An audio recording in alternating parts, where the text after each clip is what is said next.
বর্তমানে আমাদের চারপাশে অনেকের ইমো হ্যাক হচ্ছে। তো কিভাবে ইমো হ্যাক হচ্ছে আমরা কিন্তু বুঝতে পারি না। তো আজকে আপনাদের সাথে শেয়ার করব ইমো হ্যাক হয়েছে কিনা আপনি কিভাবে চেক করবেন। আপনারা দেখছেন টেক সলিউশন, তো সঙ্গেই থাকুন।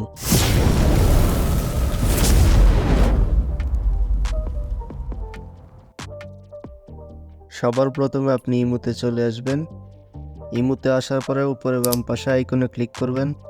তো এখানে দেখতে পাচ্ছেন সিকিউরিটি অ্যান্ড প্রাইভেসি নামে একটা অপশন। তো এই অপশনে ক্লিক করবেন। সিকিউরিটি অ্যান্ড প্রাইভেসিতে আসার পরে ম্যানেজ ডিভাইস নামে একটা অপশন আছে। তো আপনি ম্যানেজ ডিভাইস সিলেক্ট করবেন। ম্যানেজ ডিভাইসেস ক্লিক করার পর এখান থেকে দেখতে পাচ্ছেন লগ অনলাইনে দেখাচ্ছে, এটাই কারেন্ট ডিভাইস। এখানে অনলাইন ছাড়াও যদি আপনার এই মুহূর্তে আরও 2 থেকে 4টা ডিভাইসে লগ ইন করা থাকতো বা অন্য কেউ হ্যাক করে নিয়ে যেত, তাহলে কিন্তু সেটা শো করবে এখানে।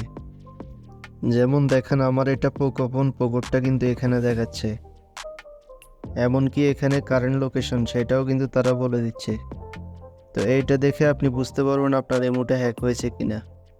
আপনি যদি দেখেন যে অপ্রত্যাশিত কোনোটি শো করছে, তাহলে আপনি বুঝতে পারবেন যে আপনার ইমোটা হ্যাক হয়েছে।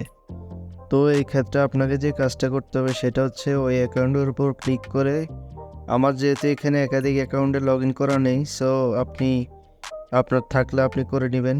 তখন আপনাকে হচ্ছে ওই ডিভাইসটার যে নামটা দেখাবে সেটার উপর ক্লিক করে এখান থেকে লগ আউট করে পাসওয়ার্ডটা চেঞ্জ করে দিতে হবে। তারপর দেখেন এখান থেকে আরেকটা অপশন আছে উপরের দিকে, সেটা হচ্ছে মাল্টি ডিভাইস। এর মানে হচ্ছে আপনি অনুমতি দিয়ে রেখেছেন। মাল্টি ডিভাইসের মাধ্যমে আপনি এই ডিভাইস ছাড়াও যদি অন্য কোনো ফোনে যদি কেউ লগ ইন করতে চায় বা কম্পিউটারে লগ ইন করতে চায়, তাহলে কিন্তু ইমোটা লগ ইন করতে পারে। তো আমি কেবল এই ফোনে আমার ইমো ব্যবহার করছি, তো আমার কোনো মাল্টি ডিভাইসের প্রয়োজন নেই, যার কারণে আমার মাল্টি ডিভাইস বন্ধ করে আছে। এখন আপনি যদি মনে করেন যে না আমি জাস্ট একটা ডিভাইস ইউজ করব, তাহলে এই অপশনটা আপনি বন্ধ করে দিন। এখান থেকে ডিসেবল করে দিবেন। তারপর হচ্ছে আপনাকে ভেরিফাই কোড দেওয়া হবে, সেটা আপনি এখানে বসিয়ে দিবেন। তো এই কোডটা আপনাকে কলে বা এসএমএসে বলে দিবে। তো এই কোডটা আপনি যখন বসাবেন তখন আপনার মাল্টি ডিভাইসটা ডিসেবল হয়ে যাবে।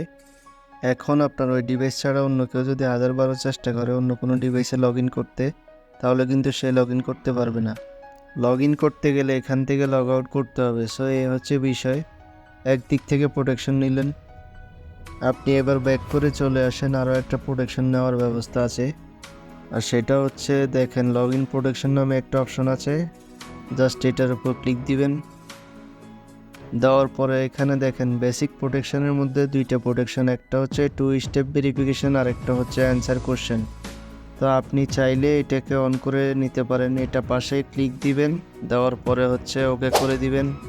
তো এখন যেটা হবে সেটা হচ্ছে আপনার ইমো অ্যাকাউন্টটা যদি কেউ হ্যাক করার চেষ্টা করে, মানে অন্য কোনো ডিভাইস থেকে লগ ইন কেউ করতেও চায়, তো আপনার নম্বরে একটা এসএমএস আসবে। সেই এসএমএসটা যদি তাকে দেন, অথবা সে যদি এসএমএসটা পেয়ে হ্যাক করে নেয়, তো আপনার এই প্রোটেকশনটা যদি অন থাকে, কেউ যদি আপনার ইমো আইডি হ্যাক করার চেষ্টা করে বা হ্যাক করে নিয়ে যায়, সে কিন্তু আপনার ইমোতে প্রবেশ করতে পারবে না।